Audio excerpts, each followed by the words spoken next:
Everyone, this is Neeraja talks. Welcome back to our channel. ఈ రోజు అయితే గుప్పడంత మనసు సీరియల్లో ఏం జరుగుతుందో తెలుసుకుందాం. ఈ రోజు అయితే ఎపిసోడ్ చాలా బాగుందండి. స్కిప్ చేయకుండా చూడండి. ఇప్పుడు వీడియోలోకి వెళ్ళిపోదాం. బుజ్జి తన మొబైల్లో ఉన్నటువంటి సరోజ రంగా కలిసి ఉన్న ఫోటోలతో వాళ్ళకి చూపిస్తాడు. అప్పుడు వాళ్ళు షాక్ అవుతారు. తన పక్కన ఉన్నది ఎవరు అంటాడు శైలేంద్ర. అప్పుడు బుజ్జి తన మా అన్న రంగా ఆటో డ్రైవర్, ఒక్కసారి ఆటో తీసారంటే చాలు ఊరంతా గిరాకీలు వస్తాయి అని అంటాడు. అప్పుడు ధనరాజ్ తనేంటి సరోజ చేతులు పట్టుకుంది అని అంటాడు. బుజ్జి అదేం లేదు, తను సరోజకి బావ అవుతాడు అంటాడు బుజ్జి. ధనరాజ్ చూస్తుంటే వాళ్ళిద్దరు ప్రేమించుకున్నట్టు అనిపిస్తుంది, తన వైపు అంత ప్రేమగా చూస్తుంది అని ఆ ఫోన్ ఇవ్వండి అంటూ ఫోన్ తీసుకొని చూస్తాడు. అప్పుడు శైలేంద్ర ఆ ఫోన్ అలానే చూస్తున్నాడు. ఏంటనయ్యా, నేను అమ్మాయిని చూస్తుంటే మీరు అబ్బాయిని చూస్తున్నారేంటి అంటాడు ధనరాజ్. శైలేంద్ర తను రిషిలా ఉన్నాడు ఏంటి అని అంటాడు. అప్పుడు దేవి అని తను రిషి అయి ఉండొచ్చు, రిషి కనిపించకపోయాడు కానీ చచ్చిపోలేదు కదా అని అంటుంది. అప్పుడు లేదు, పోలీసులు చనిపోవడం చెప్పారు కదా అంటాడు శైలేంద్ర. తను నిజంగా రంగానేనా అంటాడు శైలేంద్ర. అప్పుడు బుజ్జి అవును, తను నా సొంత అన్న లాంటి వాడు, సొంత అన్న కంటే ఎక్కువే అంటాడు బుజ్జి. అప్పుడు ధనరాజ్ అన్నయ్య నాకు ఈ సంబంధం వద్దు, నాకు నచ్చలేదు, వెళ్దాం పదా, ఒకసారి చూసి వద్దాం పద నాన్న అంటుంది దేవయాని. అప్పుడు ధనరాజ్ ఏంటమ్మా మీరు, నేను వద్దంటుంటే మీరు తొందరపడుతున్నారేంటి, అయినా ఇంతకుముందు వెనక్కి వెళ్దామన్న మీరే ఇప్పుడు వెళ్దామని ఎందుకు అంటున్నారు అంటాడు ధనరాజ్. అది కాదు నాన్న, తను నిజం చెప్తున్నాడు లేదో తెలుసుకోవాలి కదా అని అంటుంది. ధనరాజ్ చెప్పిన దానికంటే చూస్తుంటే తెలుస్తుంది కదమ్మా అని అంటాడు. శైలేంద్ర తమ్ముడు, ఒక్కొక్కసారి మన కళ్ళు మనల్ని మోసం చేస్తాయి, మంచి సంబంధాన్ని మిస్ చేసుకోవద్దు పదా అంటాడు. బుజ్జి ఎన్ని రకాలుగా ప్రయత్నించిన వాళ్ళు వినకుండా వెళ్ళిపోతారు. తర్వాత బుజ్జి సరోజ ఇంటికి వస్తాడు. ఇప్పుడు సంజీవయ్య రే బుజ్జి నువ్వేంట్రా ఇక్కడ అంటే పూజల కోసం వచ్చాను అని అంటాడు.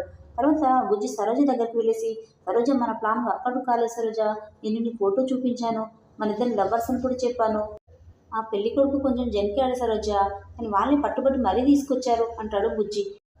రే నువ్వు ఏ ఫోటో చూపించావురా అంటుంది సరోజ. అప్పుడు బుజ్జి సరోజ రంగా కలిసి ఉన్న ఫోటోను చూపిస్తాడు. రే నేను మా బావతో కలిసి దిగిన ఫోటోను చూపించినవేంట్రా, ఇక మనం లవర్స్ అని వాళ్ళు ఎలా నమ్ముతారు, అందుకే వాళ్ళకి డౌట్ వచ్చినట్టుంది, మొత్తం ప్లాన్ అంతా చిరగొట్టవురా అంటుంది సరోజ. అంతలోనే రాధమ్మ అక్కడికి వస్తుంది. సంజీవయ్య ఒకదానివే వచ్చావేంటి, రంగయ్యడి వస్తానన్నాడా రానన్నాడా, పోనీలే వద్దే పెద్దరికం నిలబెట్టుకోవడానికి నువ్వేనా వచ్చావు అని అంటాడు. అంతలోనే శైలేంద్ర వాళ్ళు అక్కడికి వస్తారు.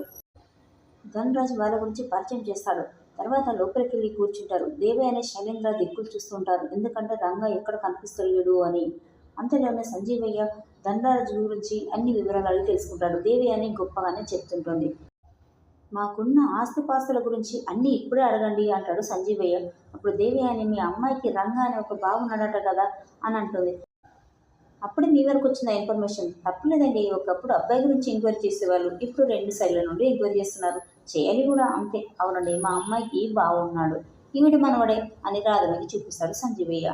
ఏదో బతుకు తెరువు కోసం ఏదో ఆటో నడుపుకుంటూ ఇక్కడ వాళ్ళు ఉంటున్నారు, ఎందుకో రాలేదు అని అత్తమ్మ మనకి ఒకసారి ఫోన్ చేసి రమ్మని చెప్పు అంటాడు సంజీవయ్య.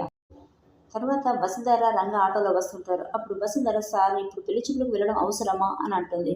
అప్పుడు అవసరమే, ఏం లేదు మేడం గారు, సరోజ ఏం చేసినా ఈ పెళ్లి చూపులు చెడగొట్టాలని చూస్తుంది, పెళ్లి వాళ్ళ ముందు నన్ను ప్రేమించినాను ఇంకేదో చెప్తుంది, అలా జరిగితే సంబంధం చెడిపోతుంది, వాళ్ళ నాన్న నీ వల్ల సంబంధం చెడిపోయిందని నా మీద నిందలు వేస్తుంటాడు, ఆ గొడవ అంతా ఎందుకు, అందుకే ఆ పెళ్లి వాళ్ళ ముందు మేమిద్దరం బాగా మరదలం, అంతకుమించి ఏమీ లేదు అని వాళ్ళకు చిన్న క్లారిటీ ఇచ్చి వస్తాం అని అంటాడు. తర్వాత వాళ్ళు సరోజ ఇంటికి వస్తారు. అప్పుడు వస్తారని బయటే ఒక 10 నిమిషాలు వెయిట్ చేయమని అంటాడు. ఇక్కడ వరకు తీసుకొచ్చారు కదా, నేను వస్తాను సార్ అంటుంది వసుంధర. అప్పుడు రంగా వద్దండి, నేను వెళ్తేనే హడావిడి ఉంటుంది, ఇక మీరు వస్తే అది రెట్టింపు అవుతుంది అని రంగా లోపలికి వెళ్ళిపోతాడు. రంగాన్ని చూసి షాక్ అవుతారు దేవి అని శైలేంద్ర, చేమట్లు పుట్టేస్తుంటాయి. అప్పుడు సంజీవయ్య రంగాన్ని పరిచయం చేస్తాడు. రంగా వాళ్ళకి నమస్కారం పెడతాడు, కానీ వాళ్ళు అదే షాక్లో ఉంటారు కాబట్టి రంగా అదేంటి నమస్కారం పెట్టిన ప్రతి నమస్కారం పెట్టట్లేదే నానమ్మ అని అంటాడు రంగా. శైలేంద్ర భయంతో నువ్వు రీ రీ రీ అనే లోపే రీ రీ రీ కాదు రా రా రా రంగాని మామయ్య నీకు చెప్పలేదా అని అంటాడు రంగా. అవును, తను మా అత్తయ్య మనవడు రంగా, కూర్చోండ్రా అంటాడు సంజీవయ్య. వాళ్ళ ముందే రంగా కూర్చొని ఉంటాడు. దేవ్యానికి చెమటలు పట్టిస్తూ ఉంటుంది. అప్పుడే ఏంటి ఏసీ కూడా పెట్టలేదు కదా, ఎందుకు అలా వణికిపోతున్నారు అంటాడు రంగా. అప్పుడు కారులో వచ్చేటప్పుడు ఫుల్గా ఏసీ పెట్టుకొని వచ్చాం బాబు, అందుకే ఇలా వణుకుతున్నాం అని అంటుంది దేవ్యాని. ఇదంతా కూడా బయట ఉన్న వసుధరకి తన గొంతు వినిపిస్తుంది. ఈ గొంతు ఎక్కడో విన్నా అని తను వస్తుంది. రేపు వీడియో చాలా బాగుందండి. మరి మా వీడియో మీకు నచ్చినట్లయితే ప్లీజ్ లైక్ అండ్ సబ్స్క్రైబ్ చేసుకోవడం మర్చిపోద్దు.